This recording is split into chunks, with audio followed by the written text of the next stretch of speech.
आप देख रहे हैं नेट्रिक न्यूज, साहस सच कहने का। नमस्कार, मैं हूं देवनाथ पांडे और आप देख रहे हैं नेट्रिक न्यूज।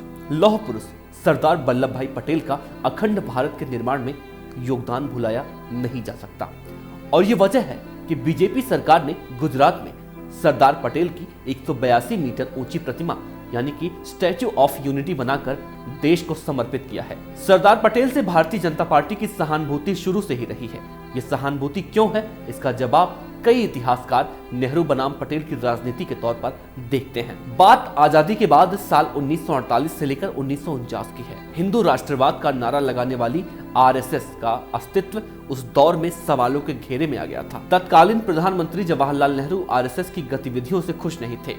नेहरू का मानना था कि आरएसएस एक फांसीवादी संगठन है, इसीलिए आरएसएस पर हमेशा के लिए प्रतिबंध लगा दिया जाए। लेकिन भारत के पहले गृह मंत्री सरदार वल्लभ भाई पटेल ने नेहरू गांधी को ऐसा करने से रोक दिया था। उनका मानना था कि बिना सबूत के ऐसा करना ठीक नहीं है, जिससे कि आरएसएस पर बैन लगाया जाए। सरदार पटेल एक हिंदूवादी राष्ट्रवादी नेता थे। पटेल भले ही खुद कांग्रेसी रहे, लेकिन उन्हें कभी आरएसएस से परेशानी नहीं हुई। लेकिन महात्मा गांधी की हत्या के बाद परिस्थितियां एकदम इसके विपरीत हो गईं। 30 जनवरी 1948 को जब महात्मा गांधी की नाथूराम गोडसे द्वारा हत्या की गई तो सवालों के घेरे में आरएसएस को कटघरे में खड़ा किया गया। महात्मा गांधी की हत्या को आरएसएस से जोड़कर देखा जाने लगा। नेहरू गांधी पहले से ही संघ के खिलाफ थे। आरएसएस को देश के लिए एक खतरे के तौर पर देखा जा रहा था, क्योंकि उससे जुड़े लोगों पर ही गांधी की हत्या के षड्यंत्र और हत्या करने का आरोप लगा था। नेहरू का मानना था कि आरएसएस सामाजिक सांस्कृतिक संगठन होने का ढोंग रच रहा है, जबकि उसकी वजह से देश को आंतरिक नुकसान हो रहा है, इसीलिए आरएसएस को बैन किया जाए। लेकिन सरदार पटेल ने संघ को गांधी की हत्या के तुरंत बाद प्रतिबंधित नहीं किया था। महात्मा गांधी की हत्या के 1 महीने बीत जाने के बाद सरदार पटेल ने प्रधानमंत्री पंडित जवाहरलाल नेहरू को 27 फरवरी 1948 को एक चिट्ठी लिखी थी, जिसमें कहा गया था कि आरएसएस का इसमें सीधा हाथ नहीं था। इस हत्या में हिंदू महासभा के उग्रपंथी गुट का हाथ था। हमारे पास जो सबूत है उनके आधार पर संघ को इससे जोड़ना सही नहीं है। हालांकि बाद में वो सरदार पटेल ही थे जिन्होंने आरएसएस पर प्रतिबंध लगा दिया था, क्योंकि सरदार पटेल के पास कई जगह से ऐसी खबरें मिल रही थी कि गांधी की हत्या के बाद आरएसएस के लोगों ने मिठाइयां बांटकर जश्न मनाया था। 18 महीने तक संघ पर यह प्रतिबंध लगा रहा।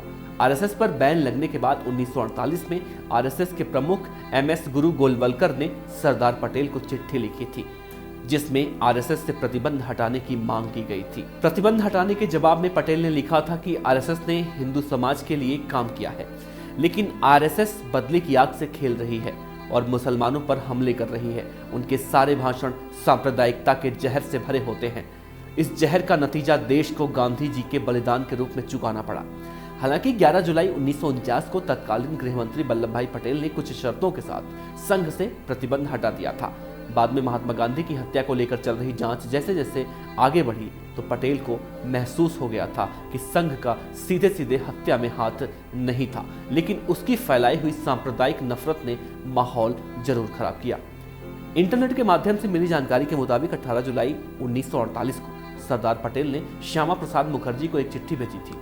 इस चिट्ठी में कहा गया था कि जहां तक आरएसएस और हिंदू महासभा की बात है, गांधी जी की हत्या का केस अभी कोर्ट में है, इसीलिए आरएसएस और हिंदू महासभा इन दोनों संगठनों के शामिल होने पर मैं कुछ नहीं कहूंगा।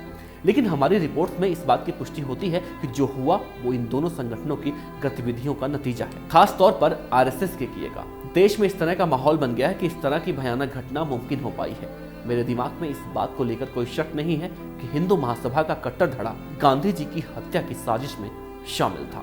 आरएसएस की गतिविधियों के कारण भारत सरकार और इस देश के अस्तित्व पर सीधा सीधा खतरा पैदा हुआ।